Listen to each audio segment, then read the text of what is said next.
Welcome to Penrose Learning, where we make understanding easy.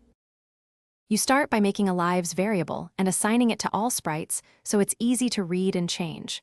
Once done, pick the player's sprite and ensure it has the costumes or graphics you want for life feedback. Now add a when green flag clicked block and set lives to 3 or your preferred starting number. You do this immediately because it's the foundation. If the variable isn't global and initialized, subsequent life logic won't work. When the player is hit, you should immediately change lives by -1 so the variable reflects the event. Then use an if else or nested if to check if lives equals 0. If true, run your game over sequence, otherwise run a brief hit reaction.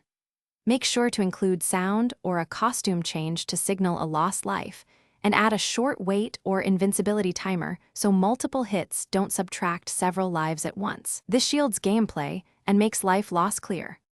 To finish, program a restart path that sets lives back to the starting value and returns sprites to spawn positions.